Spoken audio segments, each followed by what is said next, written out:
Most people who are gaining weight believe they are eating well.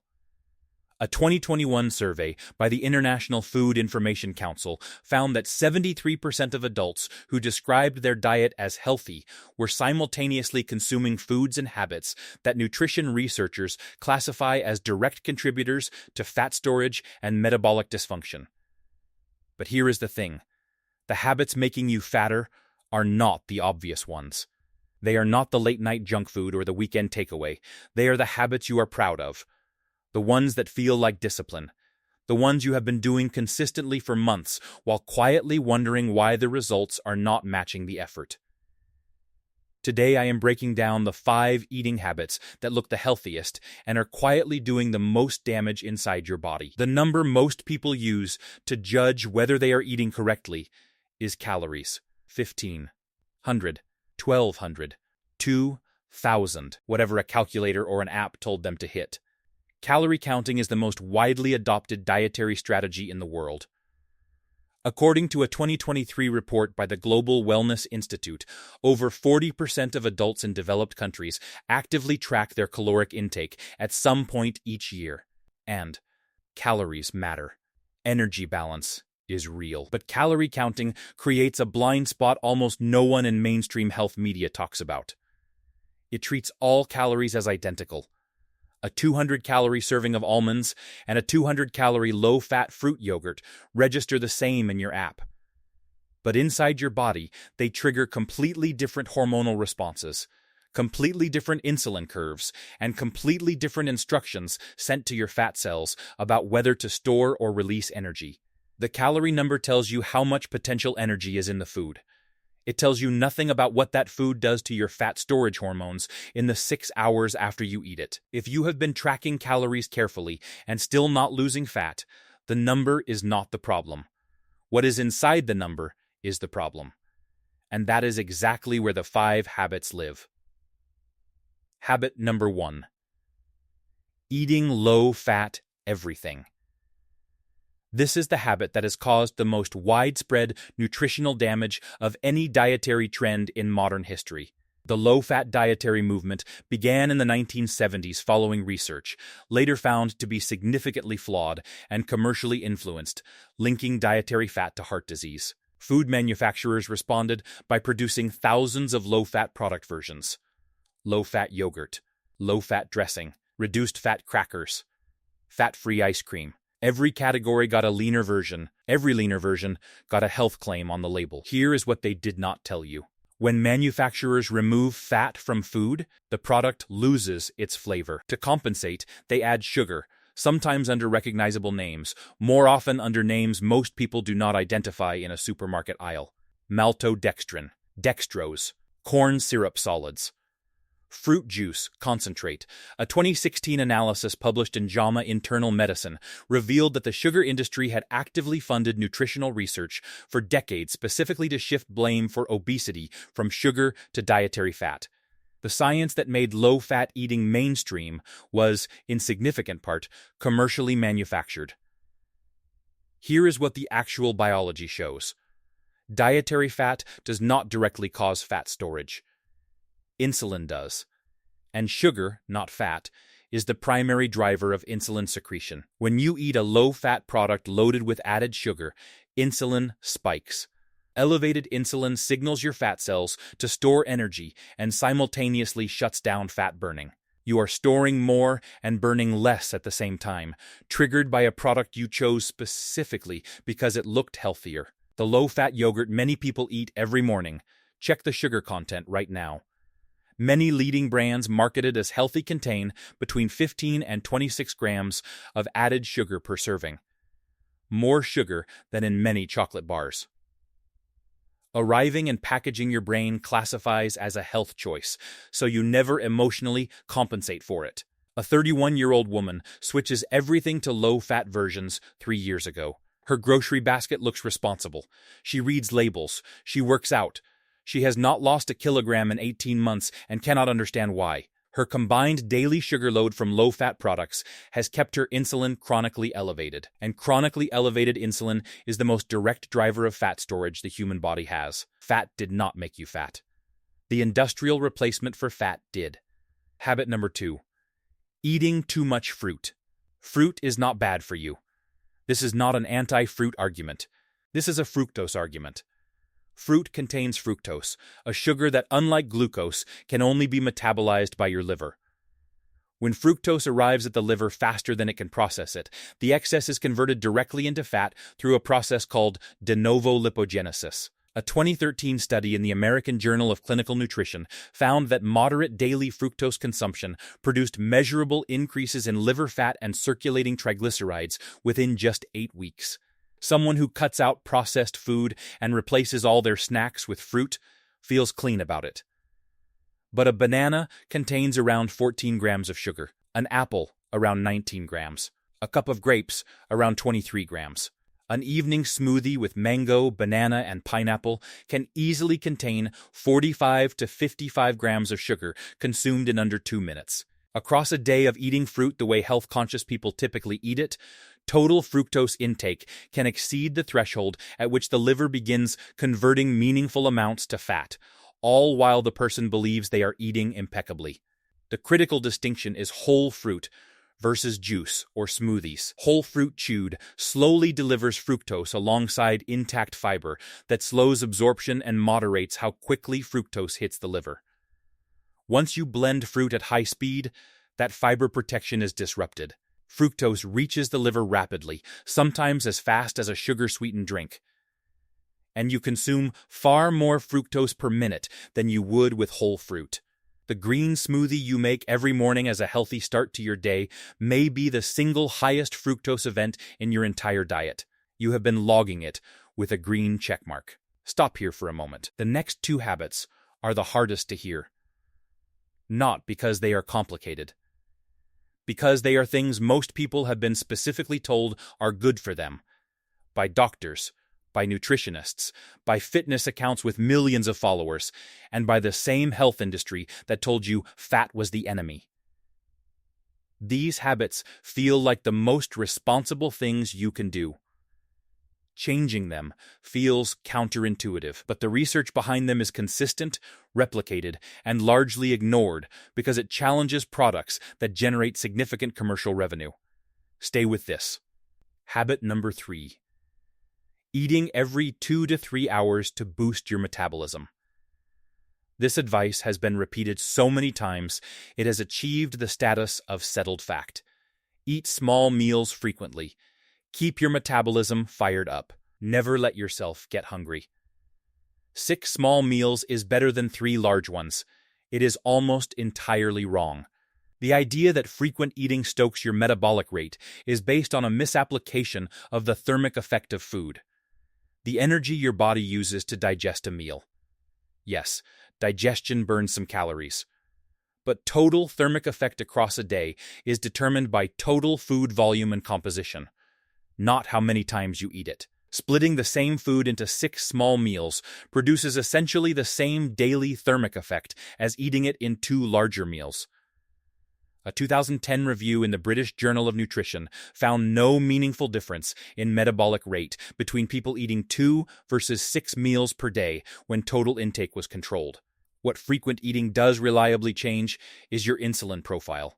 Every time you eat, even a rice cake, even a piece of fruit, even a clean protein bar, insulin is released.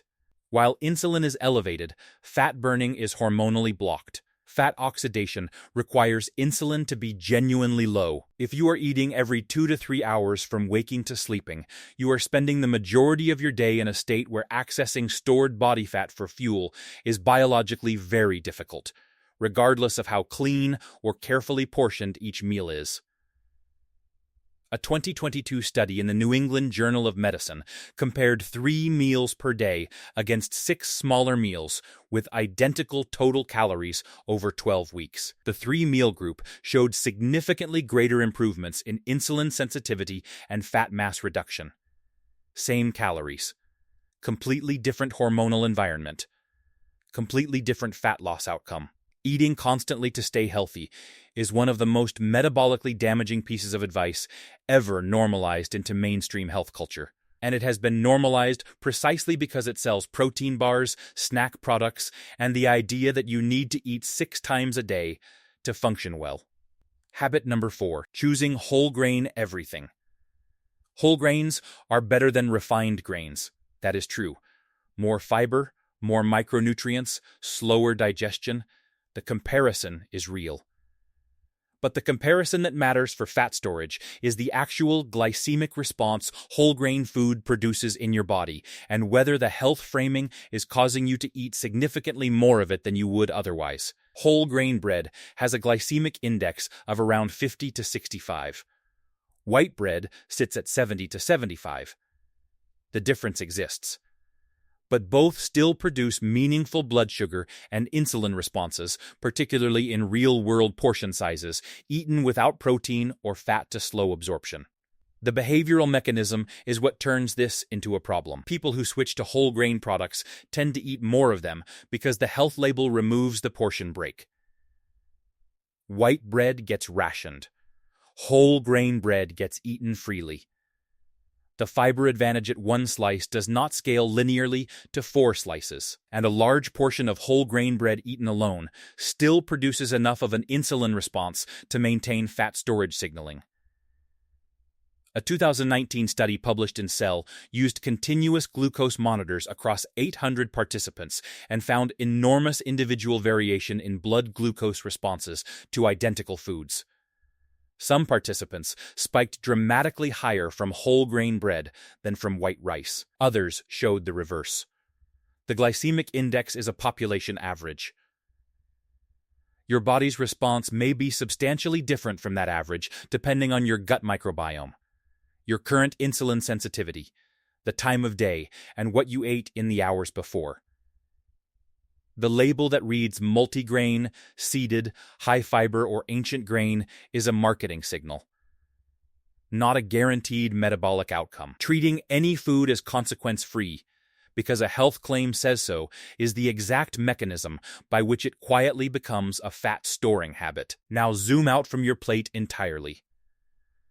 The World Health Organization's 2023 Global Nutrition Report identified countries with the lowest rates of metabolic disease: Japan, South Korea, Mediterranean populations. And the common thread was not primarily what they were eating. It was what they were not doing. They were not consuming industrially processed, low-fat alternatives with hidden sugar. They were not grazing every 2 hours. They were not drinking blended fruit as a health practice. They were not treating whole grain products as consequence-free staples. They were eating single-ingredient whole foods in natural portions, within compressed eating windows, with long natural gaps between meals. No tracking app. No protein bar in the gym bag. Just real food in a rhythm the human hormonal system was built across thousands of years to handle. The habits making you fatter in 2026 were not chosen carelessly. They were engineered to feel like discipline. Understanding that does not make you naive. It makes the information environment the problem, not you. Even knowing all of this, most people find these habits genuinely hard to change, not from lack of motivation, but because these habits are identity-level behaviors. Reaching for the low-fat option feels like discipline. Making a fruit smoothie feels like self-care. Eating every few hours feels like listening to your body. Changing them does not just feel inconvenient, it feels like becoming a less healthy version of yourself. Psychologists call this the health halo effect. A 2006 study by Cornell University food psychologist Brian Wansink found that labeling foods as healthy caused participants to underestimate calorie content by up to 35% and consume significantly larger portions than identical foods without the health label. The health halo is not just a perception bias. It is a behavioral one that directly increases consumption.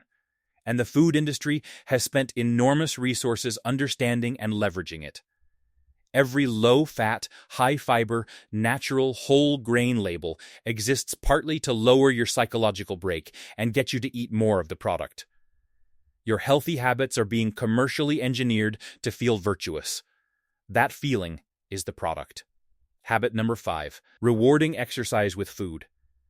This one operates almost entirely below conscious awareness.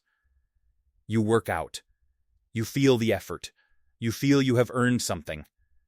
a protein bar after the gym, a smoothie on the way home, a slightly larger dinner because today you trained. None of those choices feel like indulgence. They feel like proportionate, responsible responses to genuine physical effort. But the arithmetic is quietly unfair to everyone operating inside it. A 2009 study in PLOS 1 placed two groups on an identical outdoor walking route. One group was told it was a fun scenic walk. The other was told it was a fitness workout. Afterward, both were offered food. The workout group consumed 35% more calories than the scenic walk group. Same physical activity. The psychological expectation of having exercised, the sense of deserving a reward, produced measurable overconsumption before the food was even on the table. A 45-minute moderate run burns approximately 350 to 450 calories per American College of Sports Medicine data. A standard post-workout protein smoothie from most gym chains contains 350 to 650 calories. A popular protein bar contains 200 to 380 calories. A slightly larger dinner adds another 200 to 300 calories. The post-workout ritual that feels like responsible recovery is, for a large proportion of people, consuming more energy than the workout burned, while simultaneously closing the fat-burning window the exercise worked to open. Because exercise creates a hormonal window in the hours after a session where fat oxidation is naturally elevated. Eating a carbohydrate-containing meal immediately after closes that window by elevating insulin and redirecting the body back into storage mode. You trained for 45 minutes to open the fat-burning window. Then you ate a smoothie and closed it within 15 minutes. Exercise is one of the most powerful tools available for metabolic health and body composition. But exercise combined with food reward systematically cancels the metabolic benefit you worked to create. Quietly. Every session. And it feels responsible the entire time. So here is where everything closes. 5 habits. All look healthy. All are making fat loss harder. Low-fat products secretly replacing fat with sugar and keeping insulin elevated. Excess fruit and liquid fructose overwhelming the liver and triggering fat production. Constant eating blocking fat burning across your entire waking day. Whole grains eaten in quantities that eliminate their fiber advantage. And food rewards after exercise that erase the hormonal benefit the workout spent 45 minutes creating. None of these are character flaws. They are the predictable result of decades of commercial nutritional advice designed to sell products, not to explain what is actually happening inside your body. The one thing to do right now, before changing your workout, before adjusting your meal plan, before downloading another app, is this.